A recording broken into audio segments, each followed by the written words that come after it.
Hello, my name is David, and I'd like to welcome you to Golden Rule Central's first YouTube video. Now, why am I doing this? Well, because I can. I'm retired and decided to go on a little camping trip. And that was 6 years ago now, and I'm still on the camping trip because I love living this way. And I'm not alone, that's for sure, in living this way full time. Who is this video for? Why is it called Golden Rule Central? Well, first off, the three words. It's about making the Golden Rule central in your life, and that doesn't necessarily require a lot of seismic changes to the way you live. Most of the changes are just right in there. But there's going to be the more important part of why I'm doing this is because I believe, and again, I'm not alone in this, I believe very deeply that humanity is at a crossroads, the likes of which we've never ever seen before. And we need to change our course. The path we're on right now is a roller coaster down a mine shaft. The good news is that yes, we can change course, I believe that our future depends on it. If we're going to continue to thrive as a species and maybe even survive as a species, our future, our children's future, depends on it. And the name Golden Rule Central, you needn't necessarily be Christian by any stretch for this to be for you. And if the term the Golden Rule has Christian connotations for you and you're not, don't let that stumble you up. I mean, I would say if the phrase live and let live resonates with you, if you value kindness every day, then this may well be a place that you'll find interesting and hopefully even beneficial. Excuse my note cards here on my paper plates.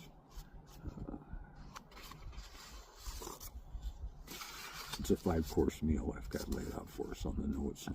And since I'm holding these up, if I could say too that the way I live, I do leave a much smaller footprint than I used to.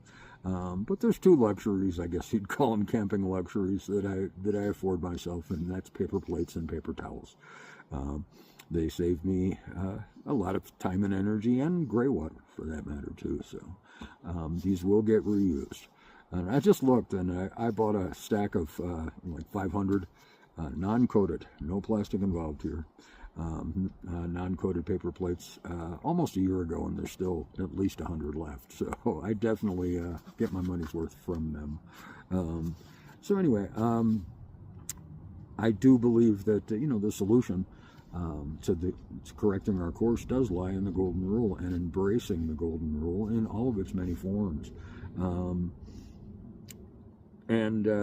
The web channel here is going to have two purposes. The YouTube channel, and that's talking about nomadism, some because that's how I live, and hopefully I'll get to share other beautiful backyards with you as well along the way. But it's not so much going to be about the nuts and bolts of living nomadically, because there's lots of sources for that telling you how to do it. YouTube channels, blogs, books, and a lot of really good material. So we don't need another one. So there is one kind of nuts and bolts thing that I am going to share with you. And that's just because I haven't seen it endorsed anywhere else. It may well be, but it's something I swear by, and I've never seen promoted elsewhere. So, and then the other thing about this lifestyle that relates more to the Golden Rule is living this way. It gives you time to stop and ponder, to stop and smell the wildflowers, if you will. And living this way for, as I said, 6 years now has really helped me to come to truly understand the key to happiness. I guess a little bit on the kind of bigger picture as to what got me right here, sitting in this chair right now in this beautiful place. Well, when I'm widowed, it's been 9 years, and I have two now grown adult sons. And when they were growing up, this is what we did, and this is how we vacationed. We traveled and camped all across the country, and it was great. But we only had a couple of weeks, and so we planned every day to try to get as much fun and see as much as we could along the way. So we made reservations usually in state and national parks along the way and had every day planned out. And because of this, like, while I camped my whole life and took lots of road trips west and everything, I lived my whole life east in the Mississippi. And most of the dispersed camping on public lands, which is what this is also, most of it's west of the Mississippi. I'm in national forest land right now, but it's national forest, or the biggest chunk is BLM.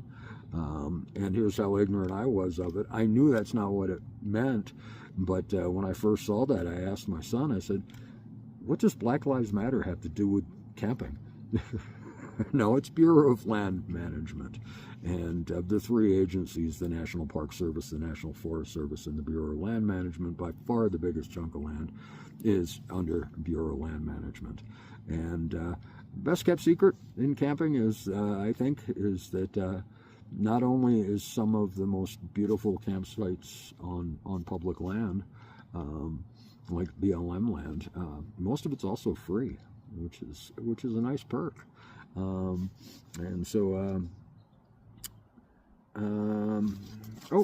on to the third course then.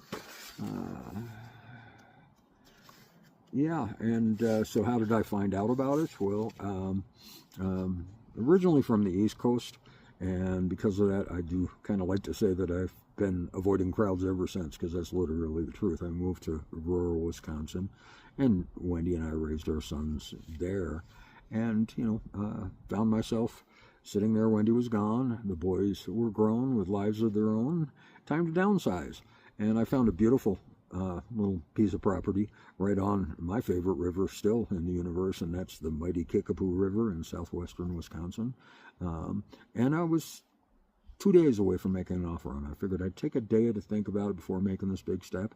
And I was watching TV, YouTube, and it came up randomly in the suggestions. I like to think providentially, looking back on it, but, what's this about, camping full time, all the time? Of course I'm going to click on that. And it wasn't half a dozen videos into learning about this that it's just me and the TV, and I'm just about yelling at the TV because I'm so excited. If this isn't for me, I don't know who it's for. And there are somewhere between 1 and 2 million is what they say who live this way full time. So there's a lot of folks who do agree with me. And of the ones that do it full time, I would say there's they kind of basically, most of them fall into 3 categories. And maybe first, let's talk about the 4th category, and that's the independently wealthy. Maybe they won the lottery, or they inherited a lot of money, or they made a lot of money when they were young and got to retire real early. I did meet one person, a younger guy, who was doing this, and he made a lot of money in Bitcoin, he said, early on. But still, he figured he had 5 years to live this way, and then he had to go back and join the workforce again. And I met one person who, did inherit a lot, and they travel. Actually, more than just dispersed camping. I mean, he's in his mid-30s and travels all over the world. But in 6 years, that's one that I've met who was able to do this full-time for the rest of his life. The rest of us still got to eat. And so a monthly income stream is kind of important. I'd say the biggest chunk of folks who do this full-time are retirees, because they have that income stream, maybe a pension, retirement accounts, and Social Security. And if you've got a big enough nest egg, for a lot of people, just Social Security is enough, because all you have for expenses really is food and gas. But you still might have that engine blow up on you or something like that. And so that's why you need a good nest egg for when the storms come. The next biggest chunk segment of folks who do this full time are people who are on disability. And again, as I mentioned, it's a very inexpensive way to live, and a lot of folks really love doing it this way. Now, not everybody who does it this way prefers it, but the bulk of it, myself included, really wouldn't want to live any other way. And it's just a happy coincidence that it also happens to be the least expensive way to live. So, and then probably the smallest group, but I would guess probably the fastest growing, are people who work full-time on the road. And again, that's thanks to technology now. Of course, more and more people are working at home. Well, your home can have wheels on it.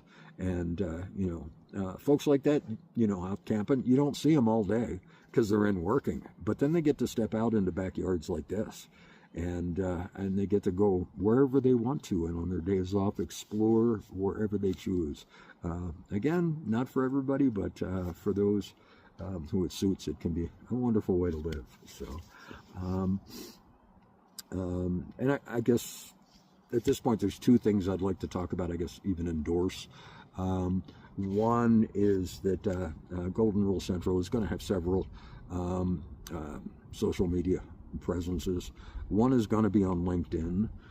It's not up yet, but for the folks who are working remotely, and whether that's from the road or not, Golden Rule Central will have a presence there, and that'll be more about how to have a rich and fulfilling career in the broadest sense of the word. When I say rich, I don't mean financial necessarily.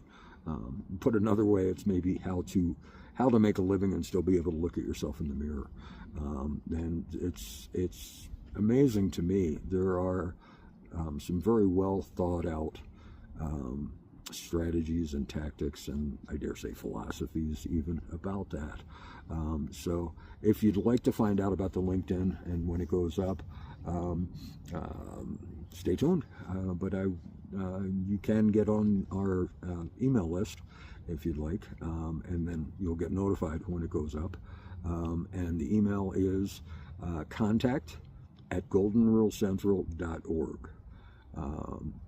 And links for anything that I endorse here will be at the bottom as well. But that's going to be what LinkedIn is about.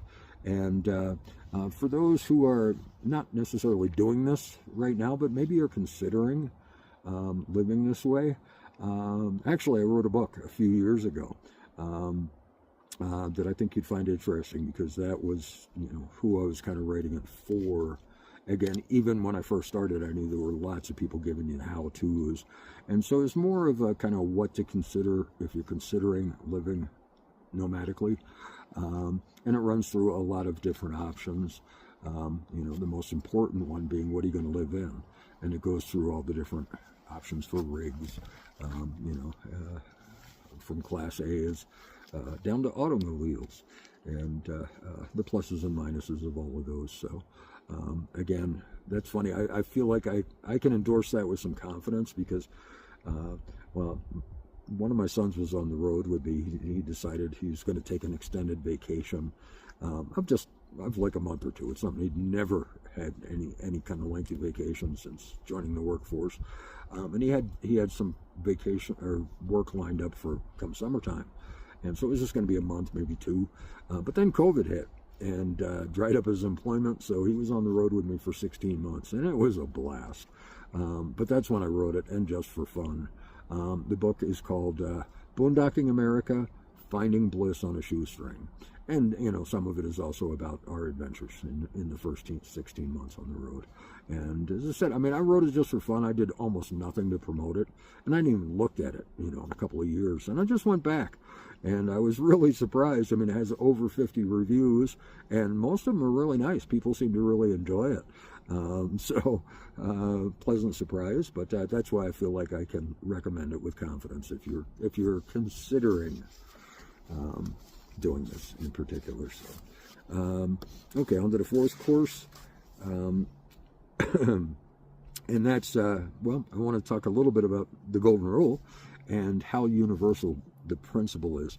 And there, if I may, I want to read to you, because Dale Carnegie, the author of How to Win Friends and Influence People, back in, 1935 or 6, put it best.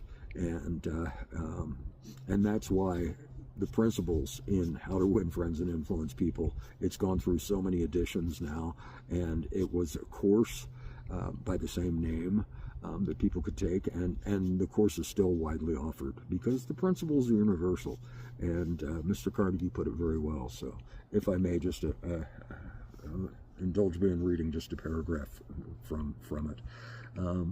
Philosophers have been speculating on the rules of human relationships for thousands of years, and out of all of that speculation, there has evolved only one important precept. It's not new, it's very old.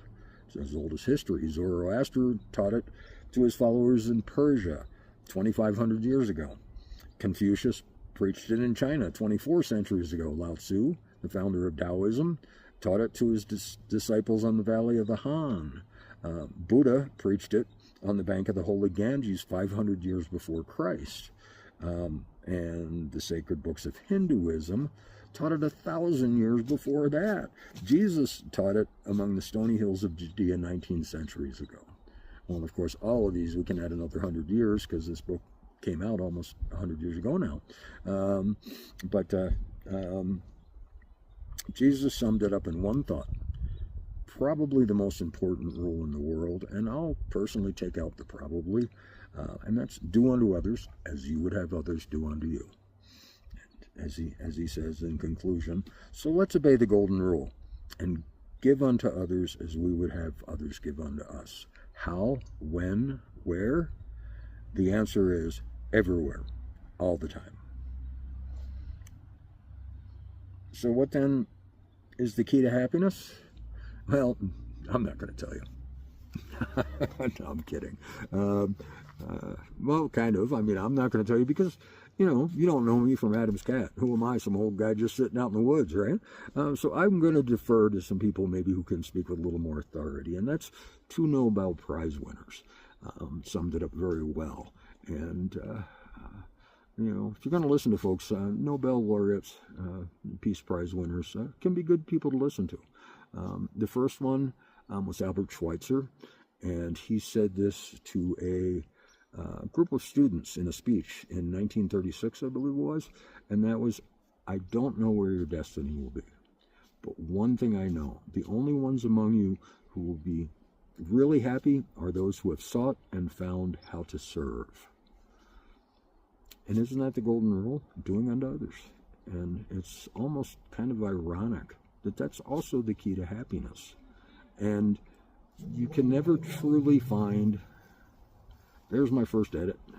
Maybe not. Dog buddy. Be quiet, bud.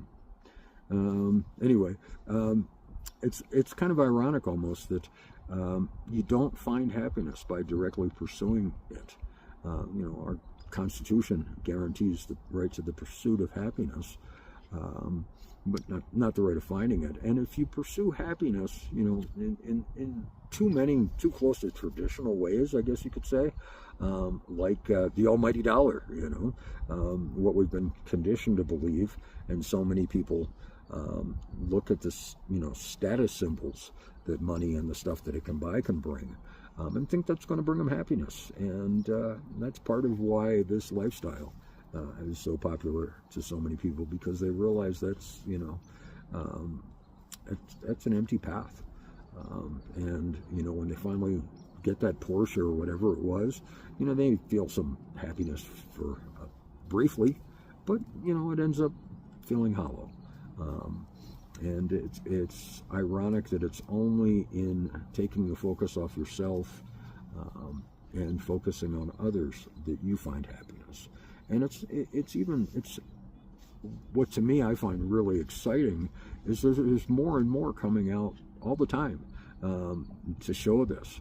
And even in science, neuroscience, that's how we're kind of wired. In 1968, a man named Les Giblin put out a little book called Skill with People, and almost more like a pamphlet, such a little book. But in it, he observed that we don't do things for others. We do it because it makes us feel good. And if it didn't make us feel good, we wouldn't do it. And that in itself is not necessarily either good or bad about, human beings. It's just how we're wired. But that's the good part. It's even we're wired for the golden rule, for doing unto others because that makes us feel good. Let's see. Forgive me. I'm going to check my notes one last time. I think we're on to the 5th course.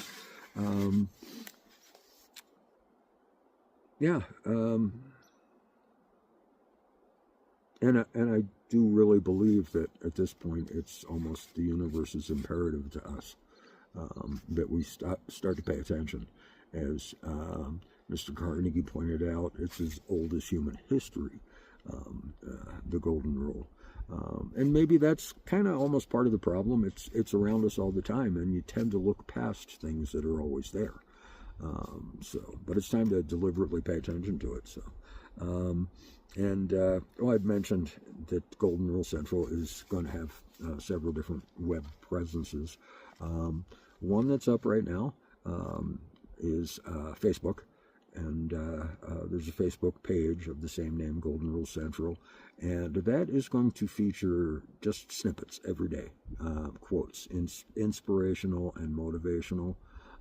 Just great quotes, and they're important. We need to feed ourselves, and not just physically. We'll probably be getting into more of that in the future too, talking about the kind of daily food that we need to thrive. Go check it out. There'll be a different quote every day, a quick click every day will give you hopefully some inspiration and motivation. And the biggest social media platform will be our website and blog, and that's goldenrulecentral.org, goldenrulecentral.org. And the blog itself, there the focus is going to be a little more on what I consider myself to be, and that's progressive Christians. And I'd like to differentiate there between progressive and traditional Christians, because particularly if you're not Christian yourself, you hear the word Christian, more than likely you think of traditional Christians.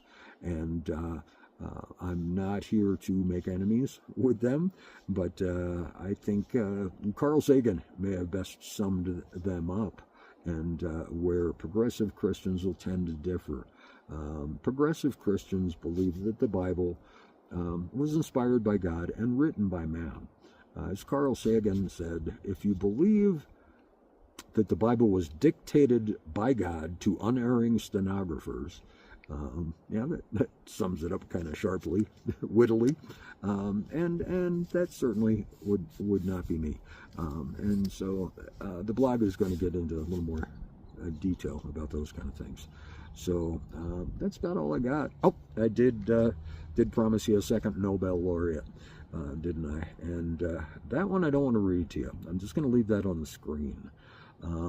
It's by the first non-European Nobel Peace Prize winner, the first non-white guy. And he won it in 1913 for literature. And to me, it's essentially the same sentiment as Albert Schweitzer's was, but very beautiful poetry. So I hope you enjoy this, and check out our other web presences. Oh, I can't forget, even though it's the first video, the standard YouTube jargon, please hit that thumbs up button, smash that like button, as they say, and it really does. Feeding the algorithms really helps a lot, so hope you'll do that, and hope to see you in the next video. Until then, happy trails.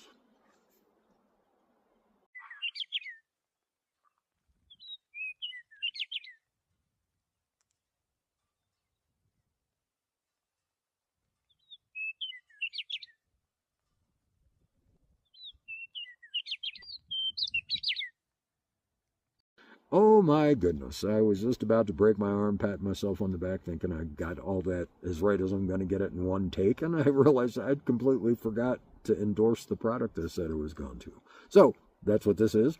The product is called Lexel.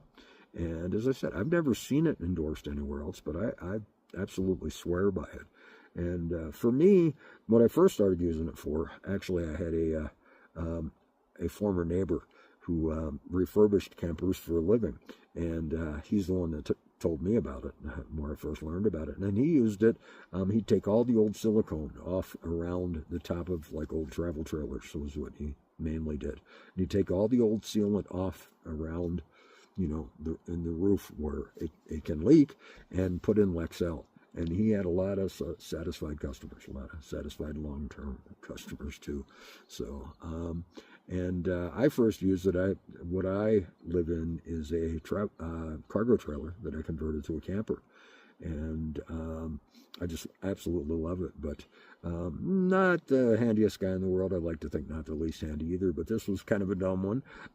It's got a ramp that goes down, and that I can use as a deck. And I bought peel and stick vinyl tiles to put on it. Well, they don't stick to plywood. Whoops. And so I glued them down with liquid nails, and that lasted a year or two. And they started, you know, it dries out, and they started coming up. When I come up, I put them down with Lexel, and they have stayed. And then probably the thing that most folks who live nomadically could benefit from with Lexel is camp chairs. They usually, I find if you're using them a lot and they're out in the weather, they last a little less than a year on average. I actually have right next to me here to show you the first one that I did it with. And for me, at least, it's usually right around there on the armrest that it pokes through. If it pokes all the way through and it's just metal, before you get some Lexel on it, you're going to need to put a couple of stitches of thread in there. I learned that one, but that gives the Lexel something to hold on. And this chair, I'm actually just seeing, you know, how long I can get it to last. Put a couple of stitches, started splitting in the seat, and it's been a couple of months, but it's holding. You know, it's not beautiful, but personally, I don't camp to look good. I'm all about function, not form. But anyway, yeah, this chair is going on 3 years old. And then actually now it turns out I have quite a hat wardrobe, but that was kind of just out of desperation, like this hat, because I had one hat. I do like the Australian hatback style of hat. And, you know, I was trying different kinds and just didn't like them. Bucket hats, I don't know, I thought I really looked even more like a dork with them on. So, this is my original hat that was, you know, for a good 5 years, was all I wore. Used to get compliments on it, you know, and in fact, I remember the last time it got a compliment, it was a younger person, a young woman in her 20s, and she said, "I like your hat," and I said, "Well, thank you. It's well seasoned, like its owner." And then what happened, you know, the metal that holds the rim in shape started breaking and poking through, and it was just making it kind of real fuzzy, frizzy looking, and it really started to look pretty bad. Yeah, little dab of Lexel, little dab will do you. I just kind of smoothed it over there, and it kind of, the rough threads it lays down and kind of lays it back in line. And, you know, I don't know if it's going to get compliments still, but it definitely looks a lot more better than it did the last year I was wearing it. So, and yeah, I mentioned the wardrobe. The hat I have on, probably should have sent back. You know, got it through the mail, and it's like a felt. It's just going to show the dirt. And I just said, well, I'm thinking about a YouTube channel. I'll keep it for that. So this is the first time I've broken out and worn it. I got dressed up for y'all, I guess you could say. So anyway, there's my Lexel endorsement. I hope you enjoyed all of this and hope to see you again the next time. Till then, bye-bye.